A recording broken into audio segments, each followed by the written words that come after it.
그때 마침 두어 사람이 와서 빌라도가 어떤 갈릴리 사람들의 피를 그들의 제물에 섞은 일로 예수께 아뢰니 대답하여 이르시되 너희는 이 갈릴리 사람들이 이같이 해 받음으로 다른 모든 갈릴리 사람보다 죄가 더 있는 줄 아느냐. 너희에게 이르노니 아니라 너희도 만일 회개하지 아니하면 다 이와 같이 망하리라.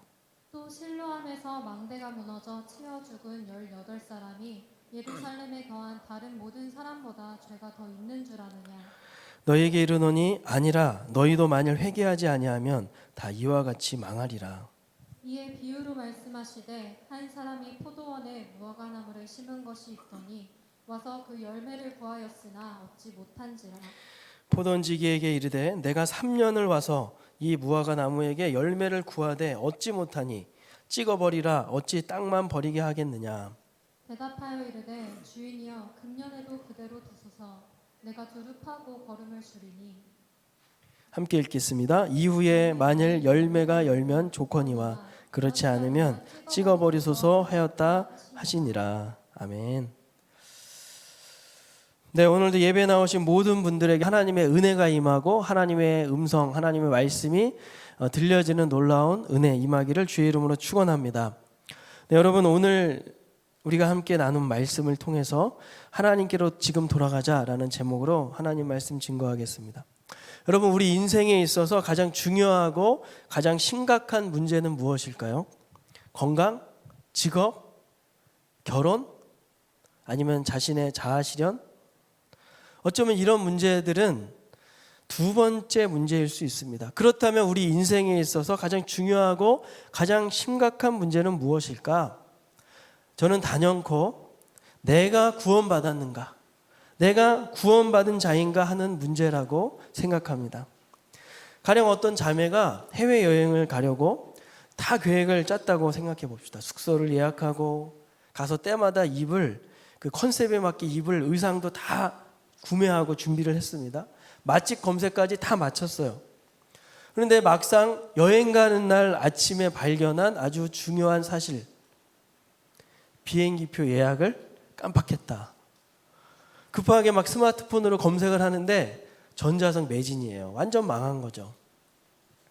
여러분 이 세상에 살 때 모든 부귀영화를 누린 사람이 있는데 나중에 죽어서 하나님 앞에 섰을 때 유감스럽게도 당신은 세상에서 모든 걸 다 누렸는지 모르겠지만 구원과는 상관없는 사람입니다. 이런 이야기를 듣는다면 얼마나 당황스럽고 얼마나 후회가 되겠습니까? 그날에 많은 사람들이 변명할 것입니다. 나도 이런 진정 어린 복음을 들었다라면 나도 회개하고 예수님 믿었을 겁니다. 어느 누구고 나한테 와서 이런 경고의 메시지를 준 사람이 단 한 명도 없었습니다. 여러분 그러나 그때는 이미 소용이 없습니다. 때가 늦었습니다. 여러분 오늘 예배 드리는 분들 중에서 이런 얘기는 나와 상관이 없다 하시는 분들 많으시리라고 생각합니다. 그런데 여러분 교회 안에도 이런 분들이 얼마든지 있을 수 있다는 사실을 우리는 절대 간과해서는 안 될 것입니다. 매주 교회에 나와 예배도 드리고 복음도 들었는데 여전히 내 자신이 하나님 앞에 죄인임을 모르고 예수님의 십자가의 죽음과 그 부활 사건이 나와 아무런 상관도 없다. 그렇게 진심의 고백과 회개하지 않는 교인들, 이런 분들은 나중에 그 하나님 앞에 섰을 때 뭐라고 변명하시겠습니까? 저는 오늘 우리 중에는 이런 일이 절대 일어나지 않기를 간절히 소망합니다. 여러분 영혼 구원과 관계된 문제는 그 무엇보다도 대단히 중요한 문제예요. 다른 바쁜 일 아무리 많다 할지라도 이 문제만큼은 정말 심각하게 생각하고 또 생각해야 될 줄로 믿습니다. 제가 지금까지 많은 청년들 만나보면서 깨달은 게 있습니다. 교회 다니는 많은 청년들이 구원의 확신이 없는 채로 이렇게 재미없게 신앙생활 한다는 거예요. 의외로 많다는 겁니다. 특히 모태신앙들, 저도 모태신앙인데요. 우리 청년들 보면 크게 두 가지 양상이 나타납니다. 첫 번째는 왜 구원의 확신이 없냐? 왜 신앙에 자신이 없냐? 극적인 만남이 없다는 거예요. 중간에 믿은 다른 친구들은 분명히 확실한 사건이 있었거든요. 근데 나는 없다는 거예요. 이렇게 그냥 뚝배기가 은근히 달궈지는 것처럼 나도 모르게 어느 순간 이제 교회에 익숙해진 거죠. 자, 그런가 하면 부끄러운 자기 현재 모습 때문에 구원의 확신 서지 않는다는 겁니다. 맨날 죄 짓고 안 믿는 친구들이랑 별반 다르지 않게 사니까 스스로 정죄하는 것이죠. 오늘 예배드리는 우리 청년들 가운데는 어떠십니까? 우선 제가 첫 번째 케이스, 극적인 체험이 없다 하는 분들을 위해서 존 파이퍼 목사님 지난주도 잠깐 언급했었는데 최근에 코로나 기간에 이제 특별하게 발간하신 책 코로나 바이러스와 그리스도라는 그런 책의 일부를 네, 감사합니다 방송팀. 네, 일부를 제가 좀 읽어드리도록 하겠습니다. 지금 나는 코로나 바이러스가 창궐하는 세상에 살고 있다. 모든 사람이 그렇다. 코로나 바이러스가 아니라도 암이 재발할 수도 있고 2014년에 이유 없이 발생한 폐색 전증으로 인해 혈전이 뇌로 올라가 글을 단 한 줄도 쓸 수 없는 식물인간이 될 수도 있고 지금 이 순간에 예측 못한 수백 개의 재난이 나를 덮칠 수도 있다. 그렇겠죠? 3%냐 10%냐 젊냐 늙었냐 건강 상태가 좋으냐 나쁘냐 등을 따져 생존 가능성을 예측하는 것은 믿을만 하지 못하다. 그것은 딛고 설 만한 굳건한 토대가 못 된다. 더 나은 토대가 있으니 가능성이라는 모래가 아닌 확실성이라는 반석이 존재한다. 자, 그게 무엇일까요? 그러면서 존 파이퍼 목사님은 성경 한 구절 소개합니다. 같이 한번 읽어보겠습니다. 시작. 하나님이 우리를 세우심을 노하심에 이르게 하심이 아니요 오직 우리 주 예수 그리스도로 말미암아 구원을 받게 하심이라. 예수께서 우리를 위하여 죽으사 우리로 하여금 깨어 있든지 자든지 자기와 함께 살게 하려 하셨느니라. 그는 이 구절과 함께 말을 이어갑니다. 나는 하나님이 제시하신 사랑과 거룩함의 기준을 단 하루도 예외 없이 날마다 어기며 살아온 죄인이다. 그런데 어떻게 하나님께서 나에게 살든지 죽든지 너는 나와 함께 있을 것이다 라고 말씀하실 수가 있을까? 그것은 바로 예수님 덕분이다. 예수님의 죽으심 때문에 나를 향한 진노가 모두 사라졌다. 내가 완전해서가 아니다. 나의 구원자이신 예수 그리스도께서 나의 죄와 죄책과 징벌을 담당하셨다. 그래서 나는 그것에서 벗어나 하나님의 자비로운 호의 안에 안전하게 거한다. 이것이 우리의 발을 받쳐주는 견고한 반석이다. 여러분 무슨 얘기인지 이해가 되십니까? 여러분 첫 번째 케이스에 해당되시는 분들이 있다면 오늘 우리의 구원의 근거가 무엇인지 곰곰이 생각해 보시기 바랍니다. 어떤 감정이나 내 느낌, 내 확신을 근거로 구원받았다, 구원받지 못했다 생각할 수 있습니다. 하지만 성경이 일관되게 우리에게 말하는 것은 우리 구원의 근거는 사람의 그 어떤 것이 아니라 하나님이 우리를 위해 행하신 그 일이어야만 한다는 것이죠. 바로 예수 그리스도의 십자가와 부활 사건. 이것이 존 파이퍼 목사님 얘기한 우리의 진정한 반석이 된다는 것이죠. 내가 정말 예수님의 십자가와 부활이 나를 위한 일이라고 믿고 있는지, 나는 예수님의 희생 없이는 구원받을 수 없는 죄인이라고 고백하고 있는지, 그리고 나를 사랑하사 나를 위하여 예수님이 죽으심으로 나의 모든 죄의 문제가 해결되고 하나님께서 나에게 구원을 주신다는 사실을 진심으로 받아들이고 있는지를 점검해 보시기를 바랍니다. 여러분 그래서 더 이상 헷갈려 하지 마세요. 구원의 확신 속에 신앙생활 하시기를 주의 이름으로 축원합니다. 이런 분들을 위해서 이제 저하고 박병호 전사님은 고민을 했어요. 그래서 몇 주 뒤에 아마 그런 반을 특별히 개설을 할 예정인데 혹시 구원의 확신이 헷갈려 하시는 분들이 있다면 그때 그 강좌를 꼭 신청해서 잘 활용해 보시기를 바라겠습니다. 근데 여러분 오늘 제가 다루고자 하는 주된 내용은 사실은 두 번째 케이스입니다. 지금 나의 모습이 부끄러워서 구원의 확신이 잘 안 생기고 믿음이 흔들린다. 부끄러운 자기의 모습 때문에 신앙에 자신이 없어하는 분들이 있다면 그분들은 회개에 대해서 깊이 생각해 보셔야 합니다. 뭐라고요, 여러분? 회개. 오늘 예수님도 본문에서 회개의 중요성을 말씀하시는데요. 오늘 본문은 두 가지의 사건 그리고 예수님의 무화과 비유가 나옵니다. 자, 첫 번째로 주님이 말씀하시는 것은 따라해 볼까요? 회개가 필요 없는 사람은 단 한 명도 없다. 오늘 두 가지 사건이 나온다 그랬죠. 첫 번째 사건은 뭐냐면 갈릴리에서 제물을 드리려고 성전으로 찾아온 어떤 사람들이 있는데 무슨 이유인지 빌라도에게 체포되어서 사형을 당했다는 거예요. 처형을 당했다는 얘기를 주님 앞에 와서 얘기합니다. 그게 1절에 나오는 내용이죠.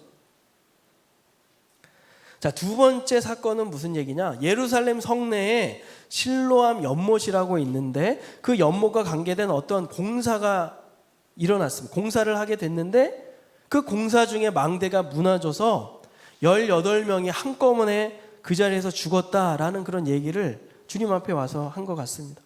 사람들은 이런 황당하고 갑작스러운 죽음을 놓고 갑론을박하면서 이런저런 해석을 하다가 예수님께 나와서 여쭤본 것이죠. 그런데 그들의 얘기를 가만 들어보면 어떤 선입견을 갖고 있다는 것을 우리가 알 수 있습니다. 우리 2절과 4절 한번 볼까요? 대답하여 이르시되 너희는 이 갈릴리 사람들이 이같이 해 받음으로 다른 모든 갈릴리 사람보다 죄가 더 있는 줄 아느냐. 우리 4절 같이 한번 읽어보겠습니다. 시작. 또 실로암에서 망대가 무너져 치어 죽은 18사람이 예루살렘에 거한 다른 모든 사람들보다 죄가 더 있는 줄 아느냐. 여러분, 이 사람들이 지금 어떠한 선입견을 가지고 이렇게 질문했을까요? 이렇게 죽은 사람들은 다른 사람들보다 뭔가 큰 죄를 지었다거나 다른 사람들보다 더 많이 죄가 있어서 그런 나쁜 일, 갑작스러운 사고, 하나님으로부터 벌 받은 게 아닌가라고 생각했던 것이죠. 여러분, 우리도 비슷하지 않습니까? 누가 갑작스러운 사고를 당했다. 막 시험 잘 안 됐다. 막 일이 꼬였다. 그러면 어떻게 돼요?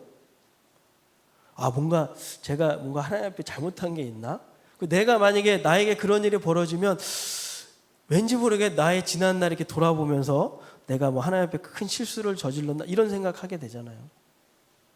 그런데 여러분, 오늘 예수님이 이에 대해서 뭐라고 대답하시는지 우리가 그것을 한번 주목해 봅시다. 우리 3절과 5절 말씀 읽어보겠습니다. 시작.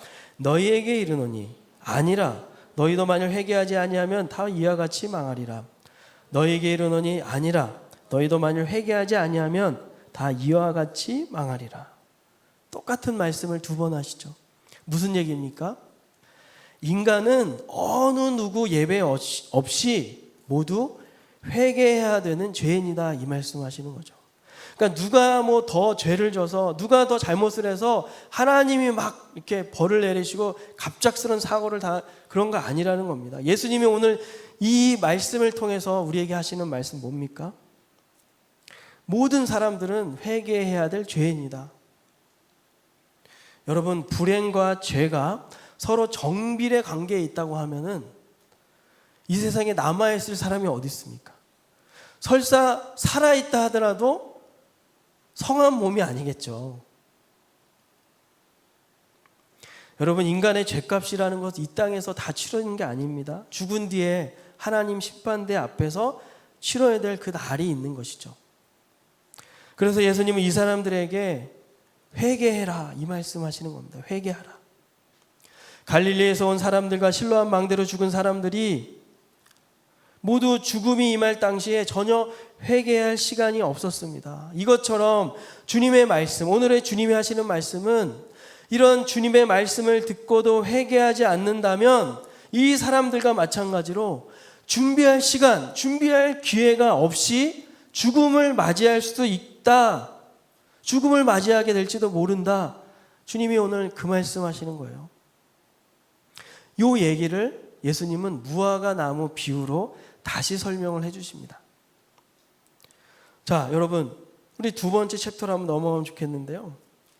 무화과 나무 비유를 통해서 주님이 하시고자 하시는 말씀 따라해 보겠습니다. 기회가 주어질 때 회개해라. 회개를 미루지 말라는 거예요. 여러분, 포도원 주인이 무화과 나무를 심은 지 몇 년 됐대요? 몇 년 됐답니까? 본문을 한번 보시기 바랍니다. 3년 됐다고 하죠. 3년. 3년이 됐는데 어느 날 보니까 열매가 없는 거예요. 여러분 3년이 됐다는 얘기는 무슨 뜻이냐면 이 나무가 열매를 맺을 만큼 충분히 자랐다는 거예요. 지금까지 열매가 없었으면 앞으로도 열매를 기대하기란 어렵다. 그러니까 베어버려라 이 얘기하는 거죠. 그런데 여기서 포도원 지기가 뭐라 그럽니까? 주인님 1년만 더 기다려 주십시오. 내가 열심히 거름을 주고 열심히 가꿔서 한번 열매를 맺을 수 있도록 해보겠습니다. 1년만 기다려 주세요. 오늘 그 얘기죠. 여러분 이 비유에서 무화과 나무가 의미하는 바는 이스라엘입니다. 우리를 말하는 거죠. 열매는 뭐냐? 회개의 열매를 말하는 거예요. 포도원 주인은 당연히 하나님을 말씀하고 포도원 지기는 누굴까요? 예수님을 의미하는 거예요. 이 비유에서 포도원 지기가 두릅하고 거름을 줘보겠다라고 하는 건 바로 예수님이 이 땅에 오신 이유가 되는 겁니다. 회개하지 않는 자들에게 회개하게 하시려고 오셨다라는 것이죠. 3년 동안 포도원 주인이 기다렸다라고 했는데 그 얘기는요, 인내하시는 하나님을 말씀하고 있는 겁니다. 여러분, 하나님이 우리가 죄를 지었다고 즉결 심판하시는 분이 절대 아닙니다. 다시 말해서 하나님은 죄인이 회개하고 반성할 시간과 기회를 충분히 주시는 분이시라는 것이죠. 결국 이 비유에서 우리 예수님께서 하시는 메시지는 뭐냐면, 다시 한번 따라해 보겠습니다. 회개할 시간이 있을 때 회개하고 돌아오라. 여러분, 회심과 회개가 없이는 구원도 없고 성장도 없는 법입니다. 아까 두 가지 케이스 중에서 두 번째 케이스, 자신의 연약하고 부끄러운 모습 때문에 확신이 없다고 하시는 분들, 그런 분들에게 저는 오히려 되질문을 하고 싶습니다. 당신이 그렇게 구원의 확신 없이 스스로를 정죄하면서 신앙생활하고 있는데 진심으로 하나님 앞에 나와 회개해 보신 적은 있습니까? 여러분, 제가 정죄하려고 판단하려고 이런 질문하는 거 절대 아닙니다. 이제 그 문제에서 좀 졸업하고 정말 주님이 주시는 진리 안에서의 자유를 맛보면서 함께 신앙생활 했으면 하는 마음에서 드리는 질문이죠. 우리가 하나님 앞에서 부끄러운 행동을 하면 할수록 믿음이 흔들리고 구원의 확신이 안 서는 건 당연한 겁니다. 범죄를 하고도 양심의 가책을 못 느낀다? 오히려 그게 더 심각한 문제죠. 여러분, 좀 어려울 수도 있겠는데 우리가 여기에서 회심과 회개에 대해서 좀 알아볼 필요가 있습니다. 회심과 회개. 근데 생각해보면 간단한 거예요. 먼저 회심. 여러분, 우리가 구원받을 때 회심이라는 걸 합니다. 회심이라는 걸 해요. 일반적으로 회심이라는 뜻이 뭐냐면 마음을 고쳐먹는다라는 뜻이죠. 그런데 그 회심이 우리 이 기독교 신앙에서 말한다면, 기독교 신앙에서 말하는 회심은 뭐냐? 따라해 보겠습니다. 자기 죄에 대한 회개, 그리고 예수 그리스도에 대한 믿음. 무슨 얘기냐면, 나는 하나님 앞에서 심판받을 수밖에 없는 죄인입니다 라고 이 사실을 깨닫고 동시에 이런 나를 위해서 십자가에서 죽으신 예수님을 믿어야 되겠다라고 생각하는 것, 이게 바로 회심이라는 겁니다. 회심.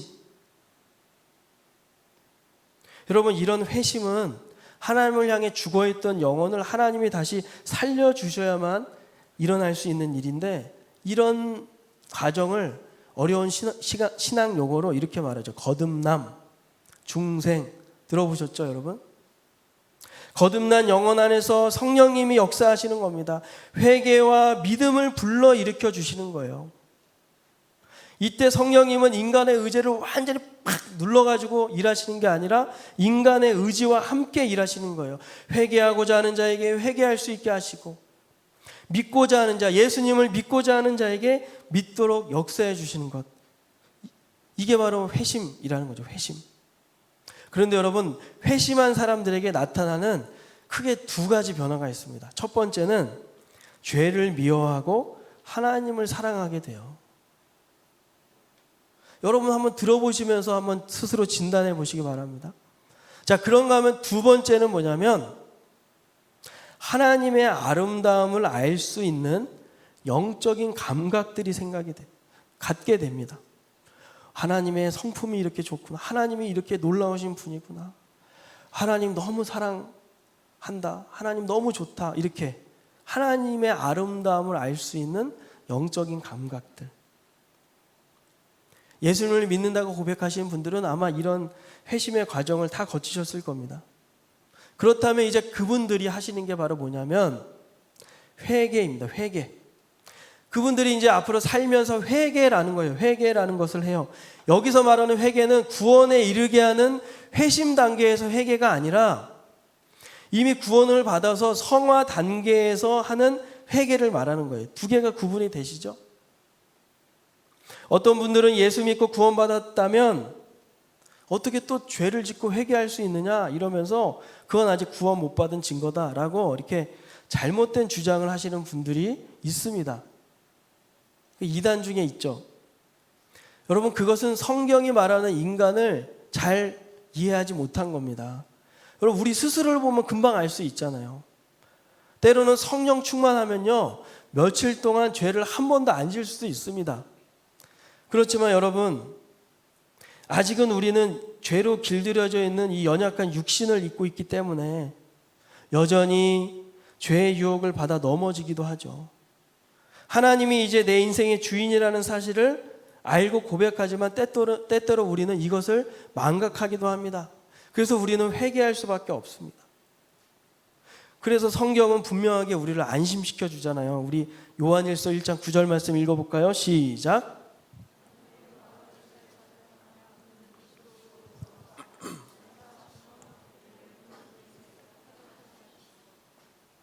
여러분, 이 사실을 믿으십니까?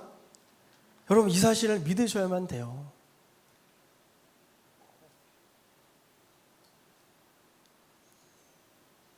여기서 말하는 방금 요한일서 1장 9절 띄워주실래요? 여기서 말씀하신 하나님이 용서하시겠다라는 것은 우리가 컴퓨터에서 파일을 삭제를 했을 때 휴지통에 보관하고 있다가 언제든지 하나님이 뭔가 이렇게 좋은 유리한 상황에 그걸 다시 끄집어 복원시켜서 우리를 정죄하시려고 한다는 게 아니에요. 완전히 영구적인 삭제를 말씀하시는 거예요. 네가 언제 그런 죄를 졌니? 이렇게. 그런데 불행하게도 많은 그리스도인들이 제대로 회개하지 않는다라는 겁니다. 회개하지 않으면 여러분 어떤 일이 생깁니까? 기독교 신앙의 참 진수를 제대로 누리지 못하는 거예요. 회개하지 않으면 구원의 감격도 없을 뿐만 아니라 하나님 나라의 비전을 품고 제대로 살지 못하게 됩니다.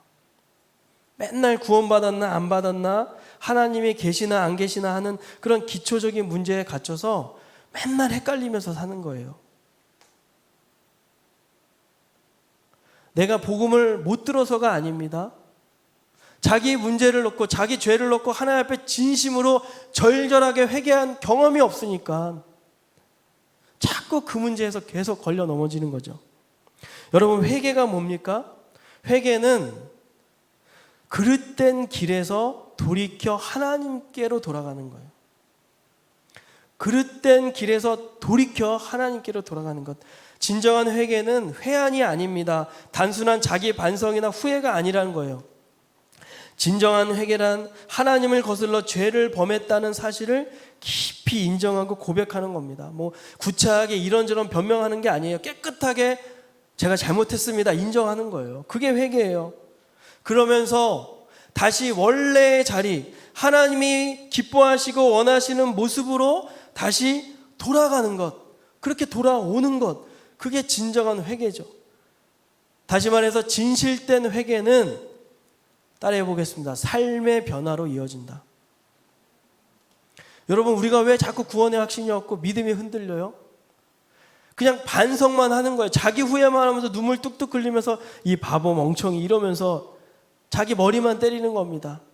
진정한 회개는 뭡니까? 변화죠. 변화. 유턴이란 말입니다. 유턴.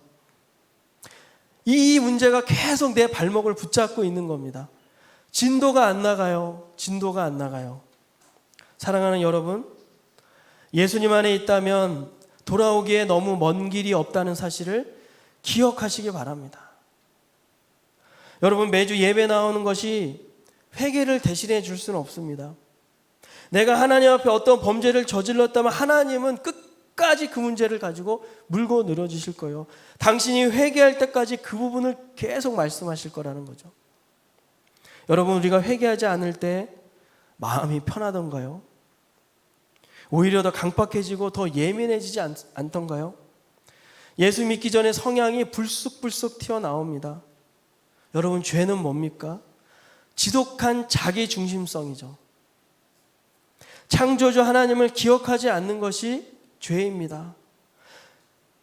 따라서 우리가 범죄하고도 회개하지 않으면 과거에 주셨던 그 은혜가 내 안에서 하나 둘씩 사라지는 거예요. 이제 신령한 것보다 다시 이 세상의 물질적이고 육체적인 그런 쾌락적인 것을 더 찾고 좋아하게 됩니다. 거룩한 정서, 하나님의 마음, 이런 게 이제 메마르는 거예요. 기도도 잘 안 나옵니다. 말씀도 귀에 잘 안 들리고 눈에 잘 안 들어오는 거죠. 그렇게 되는 것이죠. 그러다 보면 어떻게 돼요? 당연히 하나님께 불순종하는 일들이 점점점 더 많아지게 되고 결국에는 그야말로 실천적인 무신론자처럼 행동하게 되는 거예요. 겉으로는 입술로는 하나님을 믿는다고 합니다. 내가 예수님을 믿는다고 합니다. 그렇지만 삶의 모습을 보면 무신론자와 전혀 다를 바 없는 그런 자리까지 가게 된다는 거예요. 무엇 때문에요? 우리가 제대로 회개하지 않기 때문에.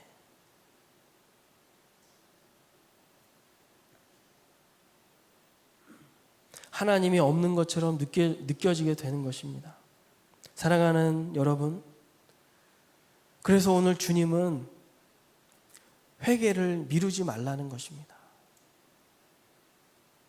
아니라 너희들도 회개하지 않으면 이와 같이 망하리라. 죽음을 준비할 기회가 없이 죽음을 맞이할 수도 있는 것이죠.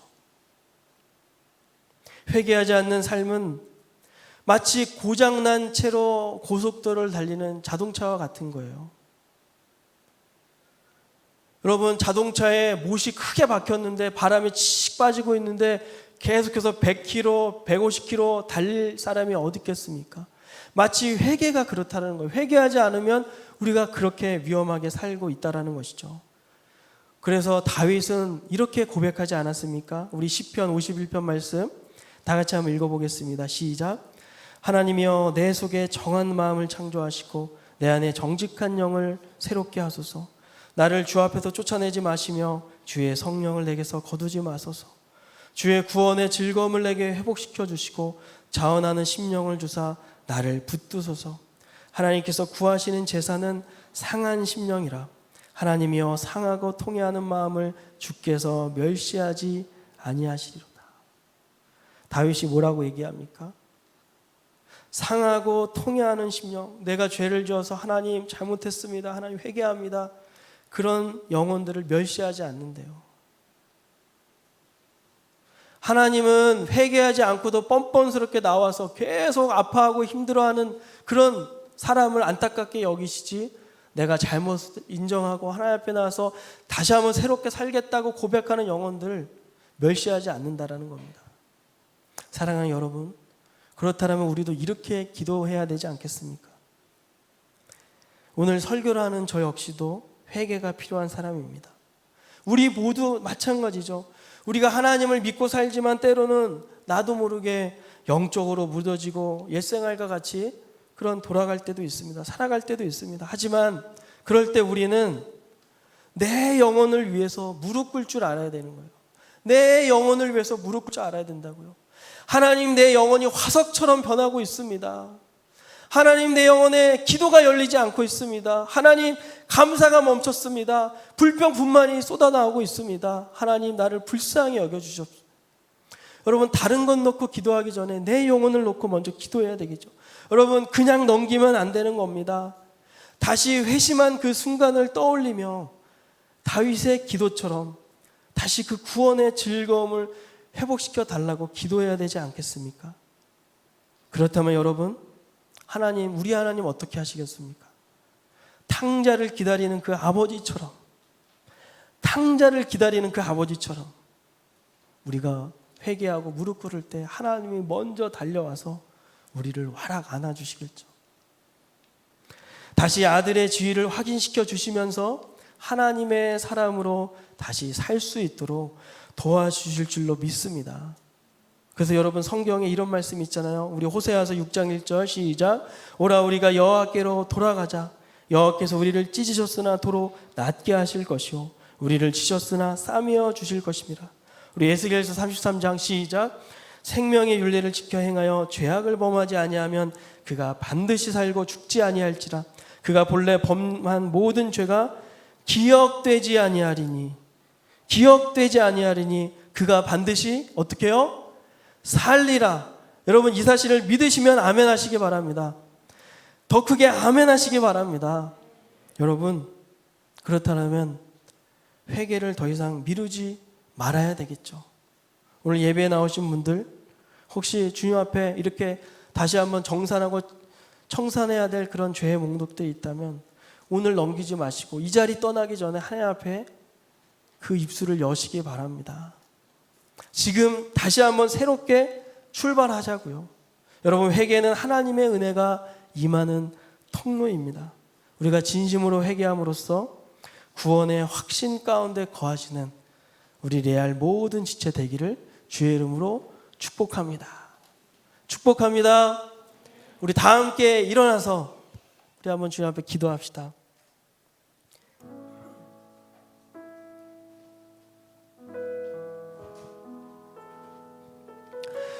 여러분, 오늘 이 말씀은 정말 여러분들 마음을 불편하게 하거나 정죄하려고 준비한 것이 절대 아닙니다. 우리가 다시 한번 하나님 앞에 은혜 안에 거하자라는 것이죠. 제 영혼만 봐도요, 작은 것 하나 주님 앞에 회개하지 않으면 결국 그 작은 구멍이 댐을 무너뜨리는 것처럼 그런 작은 것 때문에 내 자신이 무너지고 넘어지더라고요. 여러분, 오늘 예배 가운데 하나님 은혜 받기 원하십니까? 그렇다면 하나님 성령님께서 지금 우리 마음 가운데 회개를 일으키시다면 회개하시기 바랍니다. 나의 연약함을 떠올리게 해주신다면 그 연약함을 붙잡고 기도하시기 바랍니다. 성령님께서 도와주실 것입니다. 성령님께서 도와주실 것입니다. 사랑하는 아들아, 사랑하는 딸아, 나와 함께 나누자. 나와 함께 이야기하자. 내가 너를 안아줄게. 내가 너를 용서할게. 내가 너를 깨끗게 할 것이다. 여러분, 그 어떠한 죄입니까? 어떠한 부끄러운 모습입니까? 사람에게는 다 말할 수 없더라도 우리 하나님께 숨길 것이 무엇이 있겠습니까? 우리 시간 주님 앞에 진심으로 성령께서 떠올리게 하시는 죄를 놓고 다 함께 기도하며 회개합시다. 기도하겠습니다.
주님의 마음을 한번 우리가 느껴보자고요. 왜 예수님께서 이런 말씀을 그들에게 하실까요?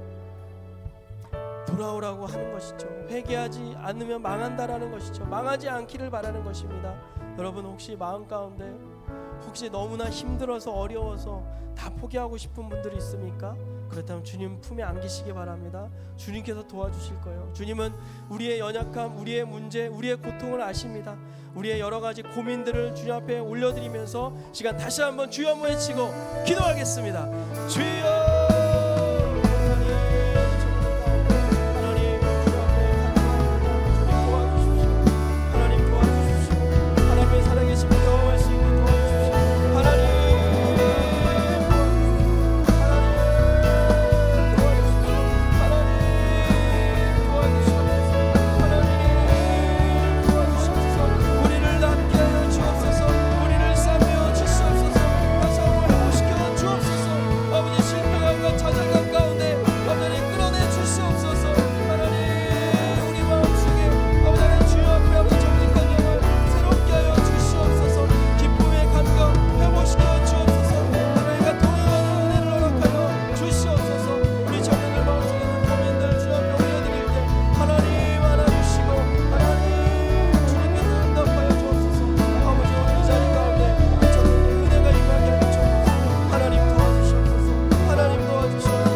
하나님 아버지, 그렇습니다. 오늘 주님, 지금 회개하라고 말씀하신 주님, 정말로 발에 큰 가시가 박힌 채로 쩔뚝쩔뚝거리며 달리지 말고 그 가시를 빼고 힘차게 뛰어가라고 말씀하시는 주님, 그렇습니다. 주님, 나의 부끄러운 모습 솔직하게 고백하였습니다. 나의 자주 넘어지는 그런 죄악들, 그 연약함들 주님께 알아였습니다. 하나님 말씀대로 우리를 용서하여 주시고 우리를 깨끗게 하여 주옵소서. 사단은 우리를 자꾸 참소하고 우리를 공격하지만 우리가 이 구원의 확신, 이 사죄의 확신 가운데 거하기를 원합니다. 하나님, 이 문제에서 졸업하고 이제 하나님이 보여주시는 그 넓고 넓은 그 은혜의 바다에 우리 청년들 헤엄치고 그 가운데서 마음껏 놀 수 있도록, 누릴 수 있도록 도와주시옵소서. 이제는 어두운 그런 그림자가 아니라 밝은 하나님의 영광의 빛 아래서 정말 꿈을 꾸며 미래를 계획하며 하나님이 열어주시는 그 기회를 따라서 하나님 나라의 비전을 품고 살아갈 수 있도록 우리 청년들을 도와주시옵소서. 이번 한 주 그렇게 역사하실 주님을 찬양하며 감사드리며 살아계신 예수님의 이름으로 기도하옵나이다. 아멘. 우리 그 은혜를 허락하신 하나님 앞에 우리 감사와 영광의 박수 올려드리며 우리 다 함께 힘차게 찬양하도록 하겠습니다.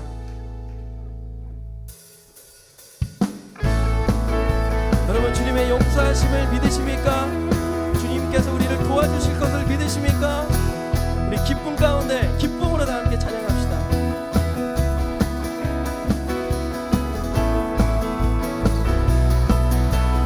다 함께 주 안에서 기뻐해.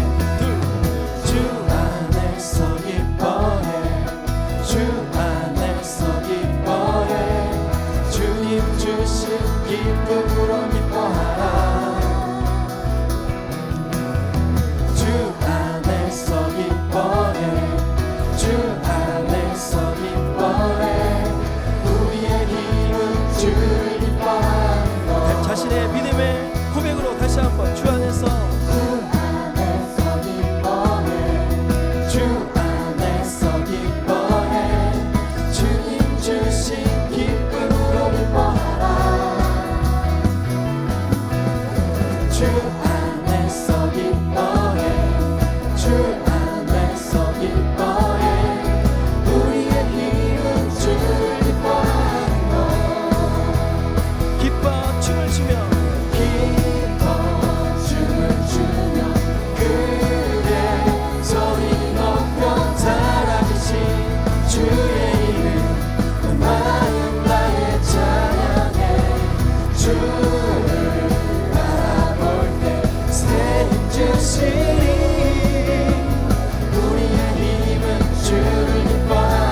다시 한번 기쁨으로 주 안에서 기뻐해. 주 안에서 기뻐해. 주 안에서 기뻐해.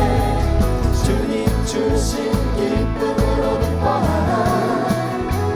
주 안에서 기뻐해. 주 안에서 기뻐해. 주 안에서 기뻐해. 우리의 힘은 주를 기뻐하는 것. 기뻐 춤을 추며 기뻐 춤을 추며 크게 소리 높여 살아계신 주의 이름 그 마음 다해 찬양해. 주를 바라보 믿으십니까? 아멘. 우리의 힘은 주를 기뻐하는. 다시 한번 기뻐 춤을 추며 기뻐 춤을 추며 크게 소리 높여 살아계신 주의 이름 그 마음 다해 찬양해.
우리의 힘은 주를 기뻐하는 것. 하나 둘 셋 넷. 우리의 힘은 주를. 여러분 마지막 한 번밖에 안 남았어요. 믿음으로 다시 한번 선포하며 셋 넷. 우리의 힘은 주를 기뻐하는 것. 할렐루야. 우리 하나님 앞에 감사와 영광의 박수 올려드립니다. 기도하겠습니다. 오늘도 우리에게 이러한 은혜를 주셔서 감사합니다. 오늘도 이러한 기쁨을 주셔서 감사합니다. 하나님 영적인 음식 가운데 거하지 말고 하나님의 찬란한 영광 가운데 나와 용서의 기쁨, 구원의 기쁨, 그 확신 가운데 거하는 우리 모든 청년들 될 수 있도록 도와주시옵소서. 주님을 위해 살아가고 주님의 영광을 위해 살아가는 그 거룩하고 고결한 인생 될 수 있도록 은혜 위에 은혜를 더하여 주시옵소서. 이번 한 주도 이런 기쁨과 이런 확신 속에 주님을 기뻐함으로 주님께서 주시는 능력과 힘을 가지고 살아갈 수 있는 우리 모든 청년들 되게 하실 줄로 믿습니다. 지금 우리 주 예수 그리스도의 은혜와 하나님의 사랑과 성령의 교제 교통하심이 오늘 주님의 용서와 주님의 구원에 기뻐하며 감격하며 믿음으로 그것을 받겠노라고 결단하며 다짐하는 우리 모든 청년들 한 사람 한 사람 그 머리 위에 그들의 학업과 직장과 가정과 또 코로나로 힘들어하는 모든 상황 가운데 영원토록 함께 계시기를 축원하옵나이다. 아멘.